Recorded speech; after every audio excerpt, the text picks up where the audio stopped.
I have a set of friends from high school, college, my working days that every few years we get together and go on a girls' trip, and it's quite a bit of fun. We've been everywhere. We've been to lots of places in Arizona, we've been to the Caribbean, we've been to Southern California, we've also been to San Francisco. Here we are at the top of the mark. Well, we were talking about our trips, and we've decided we're not getting any younger, contrary to what we'd like you to believe. And so we decided we better start taking some more of our high-adventure, more challenging trips while we're still can walk. So that's how the subject of Peru and Machu Picchu came up. So we started talking about going there, and the problem was, several years later, that's all we were doing, is still talking about it. There was always some situation, some event. Wait till the kids are older, wait till we make more money, wait till the job settles down. There was never a perfect time. And so we decided we needed to change our mantra. So our new mantra became, we need to live in the moment, live in the here and now. So now I'm assuming you're thinking you're going to hear a story about our hiking trek up to Machu Picchu. But that's really not what this talk is about at all. It's about finding your Pisco Sour. Like we did. So now many of you are thinking, what the heck is a Pisco Sour? So let me explain. Pisco is a high-proof distilled alcohol made from grapes. It's a cocktail with its origins either in Chile or Peru, depending on who you talk to. And the Pisco is combined with citrus juice, sweeteners, bitters, egg whites, and it's combined into this very flavorful, smooth-tasting, but powerful drink. And not that that's important for you to know, but it's a great trivial pursuit and kind of good cocktail talk for you to have. So anyhow, we finally got our 10-day trip to Peru scheduled. And we decided that we wanted to see as much of the countryside as we could. So rather than taking the typical Peru tourist trip where you take the 4 to 5 day hike up the Inca Trail to Machu Picchu, we decided to take a different route. And that's how we found our Pisco Sour.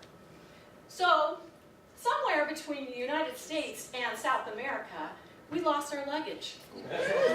And we spent 3 lovely days touring the sights and smells of Lima in the same clothes. And we saw great museums, we saw fabulous beaches, beautiful scenery, and we dined in the finest restaurants in our 3-day-old sweats.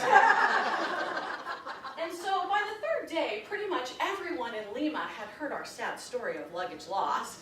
And we chanced across a bartender, Pablo, who said, what you need is to try a Pisco Sour to soothe your woes. So we said, okay, so Pablo gave us a Pisco Sour, and we agreed it was worth every minute of it.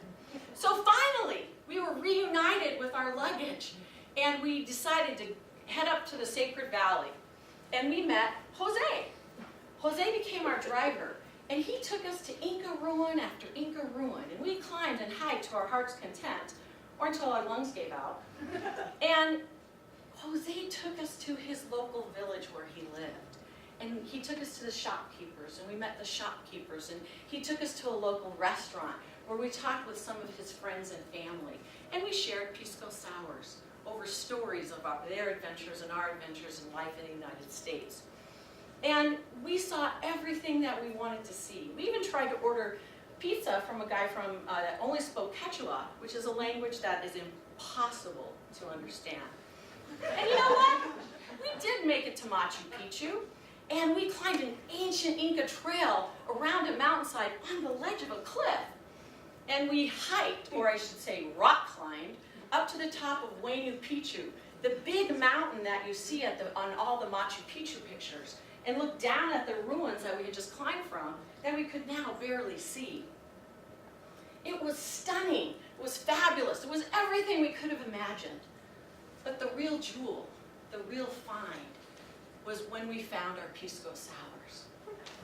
And I'm not talking about the drink, although those were really good too. But I'm talking about the unscheduled side trips, the local connections that we meet, the local Peruvians that we got to meet and share our Pisco Sours and tell stories over.